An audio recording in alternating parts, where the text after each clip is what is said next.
from the News Channel 5 Network, this is OpenLine.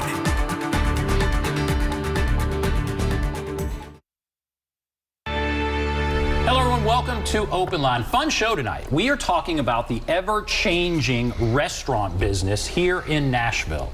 And I'm just not going to delay. Our guest, he knows all about it. It's Randy Rayburn, who has opened more than a dozen restaurants, right? About 14 in my career and worked in more. 14 restaurants here in Nashville. Some of the most iconic restaurants. I'll let you go through them, but I mean, Sunset Grill, all these great, Midtown Café you own now. I own that. I started out years ago and helped open up the second Ritz Cafe, which was called the Cafe Ritz, where Mario's ended up before it tragically burned. It was not an intentional fire. Let me note that. But I did, just redid Ellison Place Soda Shop for Tony Girantana. Had opened up Third Coast, Tavern on the Road, Dunham Station. Really a number of places. Jack Daniel's Saloon and Rhett's for OpenLine Hotel when I worked for Gaylord in the early 1980s. And now we did Sunset Grill in November of 1990, and I loved Midtown Café so much I bought it in 1997 because the owner wanted to stay married and was tired of working nights, as his wife was tired of him working nights. And then we opened up Cabana in 2005 because I'd learned from my friend Emerald that if I didn't give great people an opportunity to grow with me, somebody else would. Right, okay. And we're going to talk about all this, but I want to talk about the ever-changing sort of how the business is changing. And so I guess my first question, you gave us a list of some of the restaurants, some of your history here, 40 years. How has the pandemic changed the restaurant business here in Nashville? The pandemic was a heart attack equivalent shock to the industry, and people had to make changes overnight to be able to survive because most of us were shut down. First of all, by the health department, March 17th, prior to the ruling by the Metro Health Department, I called my business partner, my managing partner and protege at one of our other restaurants, Cabana at the time, and said, Craig, I'm thinking I'm probably going to close it down. There have been very few people in today, less than 10 people, and I know everything else that's gone on and otherwise. The SEC tournament had shut down the previous week, and I said, I'm going to go ahead and close it down and we'll clean it up and get it ready for as long a hiatus as we're required to do. And I said, what do you want to do? And he said, we probably ought to close Cabana. I just tested positive today. Oh, wow. And he wound up with long-term COVID for a while, which impacted him. We actually missed the first deadline for the PPP grants in April because he couldn't. He was in such a fog and challenged physically that he was unable to get the information to our CPAs to be able to apply to our bank. So we were ultimately fortunate to be there, or I and many other people would not be open today in the restaurant business without the first PPP, nor the second one in March of 21. Right, that's that federal money. The federal money that came into so many small businesses because, frankly, no one was prepared for this type of shock. I mean, it was different than an alien ship landing, but no one is prepared for that type of thing. You remember about the flood. That impacted Nashville dramatically, put 60,000, 70,000 people out of jobs, 10 to 12,000 homes inundated. The pandemic really focused us all on survival. No one knew how long it was going to last. No one knew what would happen. There was rage on both sides about, is this healthy, or don't tread on me, I want my personal freedoms. And it was really a challenging time. And so what about now? So now we are, wherever we are with the pandemic, certainly things are back open. What have you seen as far as the impact that pandemic had on where we are right now? We've had in this marketplace hundreds and hundreds of hospitality industry businesses shut down and never reopen. You've had hundreds and hundreds come into the marketplace and reopen, both in 21 and 22. Because this is a dynamic market because of not only the 700,000 plus people in the Davidson County itself and the almost 2 million in the MSA, you've really got about 17 or 18 million people in the last fiscal year, Metro fiscal year ending June, that came to town, up 20% over 2019, even in 2021 and 2. Wow, all those tourists. All those tourists, and the roller coaster ride between a year ago right now, business was going down because Delta was rising. And then we peaked in November, and then we hit near bottom out in January. And so the tourism industry, a lot of people are staying home. A lot of people are still home and working from home. So the offices may or may not have 50 to 60% occupancy on any given day, because they're just not there. Not everybody wants to go back to work. And a lot of people have left different industries, including the restaurant industry and the hotel industry, because blue-collar type of work, hard physical labor, interacting with lots of people constantly, and the wages were too low. What's happened is that supply and demand has hit the marketplace, and wages have risen in order to attract people, one, to stay in their jobs, or to come back when they reopen, or to grow. You know, nationally, the restaurant industry is down about 700,000 jobs from February of 2020. Wow, that number just didn't come back. No, it didn't. Not yet. Now they're slowly coming back, and industries are. But what's happening is people realize in the national market that they can leave their job today if they're not being treated properly or paid appropriately. They could leave and go up the street and find another job today, because most restaurants do not have enough labor to operate all the shifts that they want to, nor open or serve all the tables that they have, because they don't have enough staff. So there's so many things to talk about, and let's start there. So what about staff? So obviously there was just a huge shift. Everyone left, you had to close down like a heart attack, you just shut down. Now you're back open, it's hard to find workers, not everybody's coming back. Where are we now as far as the restaurant industry and workers coming in? When I reopened in May of 20, I had one other employee with me in the front of the house on day shift. I was day manager, busboy, host, whatever was needed. And Gina Koshevar, who's now been with me 21 years, she was the only other manager able to come back to work because of health concerns, and two other employees, one of which work part-time. We've now gone through a cycle where most industries have slowly grown. Then when we reopened, we had half the tables that we had, occupancy, no seating at the bar, et cetera. And Midtown's only a 22-table restaurant at its biggest with 75 seats. But the problem was most of the kitchen crew wanted to come back because we paid them well enough that they were making more than being on unemployment. And slowly but surely, as people got over their fears, slowly but surely people came back. But a lot of people had moved away, had moved home, had moved out of Nashville. And a lot of people, what's happened this year, or let's say in 21, with the vaccines, more people becoming back to the hospitality industry. The hotels were doing a growing number of people, but with fewer employees, only cleaning rooms on the days that people asked to be cleaned or the rooms were changed out. The restaurants were only not working but 5 days a week, some 4, or cutting out day shifts entirely. People standing at the door saying, there's a table over there, why can't I be seated? They don't want to tell you we don't have enough employees. And are we still there? Are we still at the point we don't have enough employees? One of my wholesale reps says that I'm one of the few restaurants that he knows that has enough staff to be open with a full crew day and night. And Ben, part of what I figured out last summer, a year ago, was that I was trying to hire more employees and spending thousands of dollars trying to recruit people to come in to even interview, and had very few that actually would show up.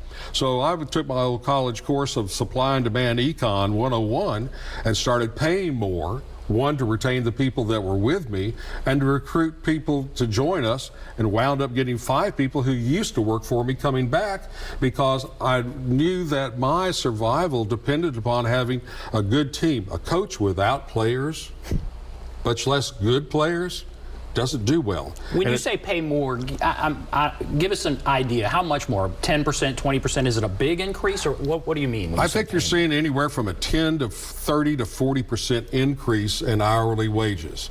Historically, kitchen wages for say like an entry-level dishwasher might be $10, $12, $13, $14 an hour. Now it's 15, 16, 18, 20.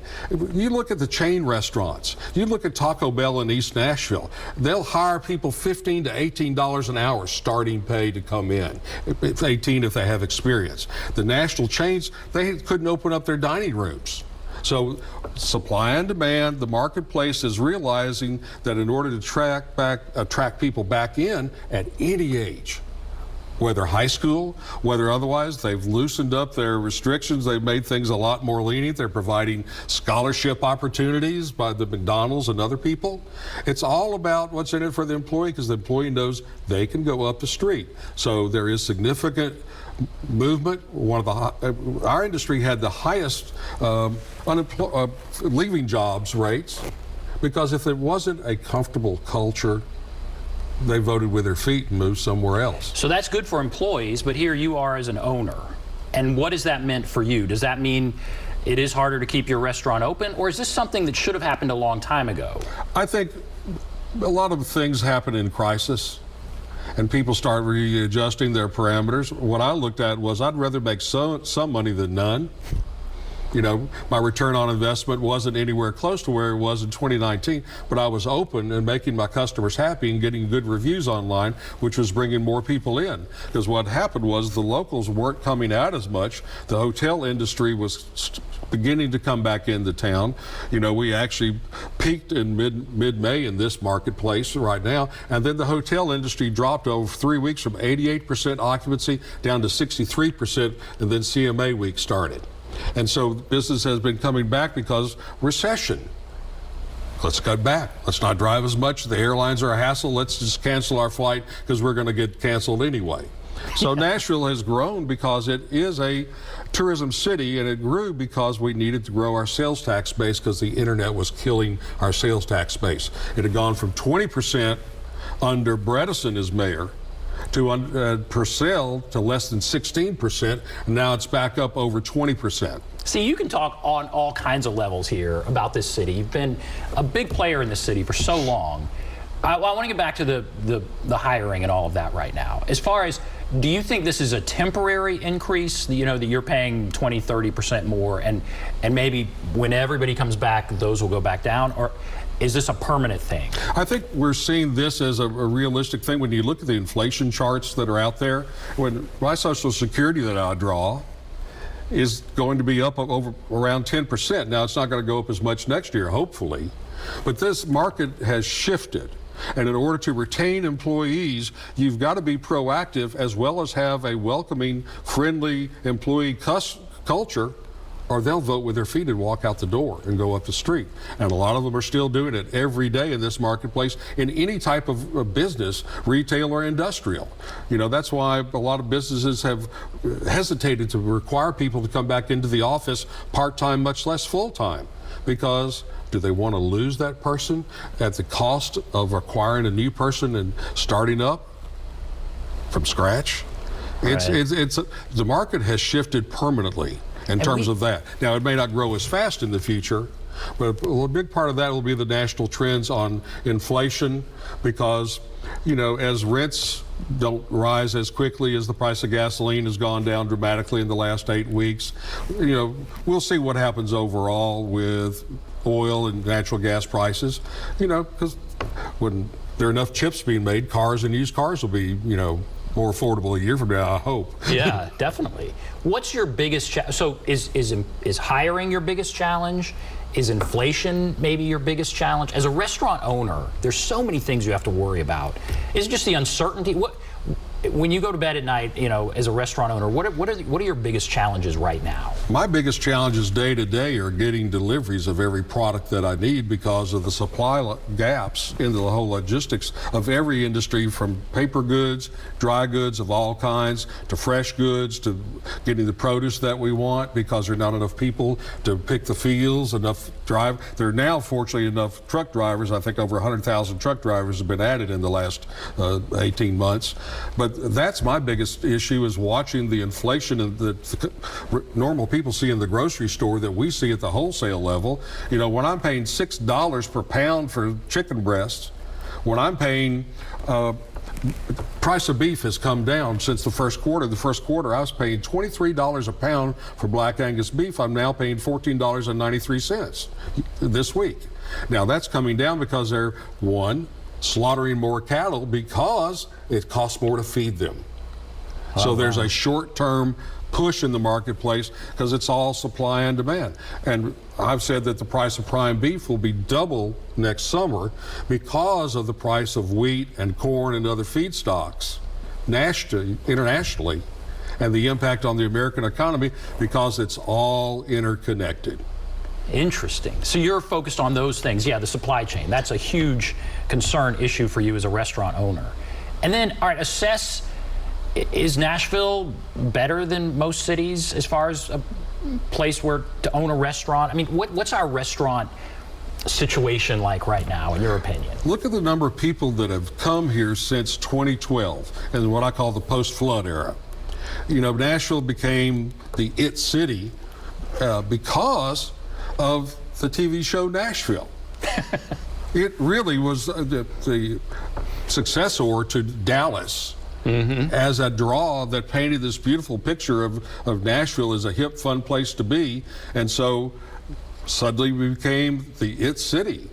Tourism numbers really began to accelerate, growing dramatically. It wasn't Butch, no offense to my buddy Butch Spirited, or it was really, suddenly we became cool. We're a Sunbelt town in a growing marketplace without mountains, without ocean, without a big amusement park. What do we have? Music. It all begins with a song, and people love coming here for all the different types of music, and more of them started coming more than ever, and that brought in the hospitality industry because they saw the dynamic growth in the Sunbelt towns, the San Diegos, the Austins, the Tampas and others, the North Carolina areas. It really made a difference of all these new trendy chefs who've moved to Nashville or who look like they are locally based, but they're really chain restaurants, that have come into the marketplace and just don't tell you that they're chain restaurants.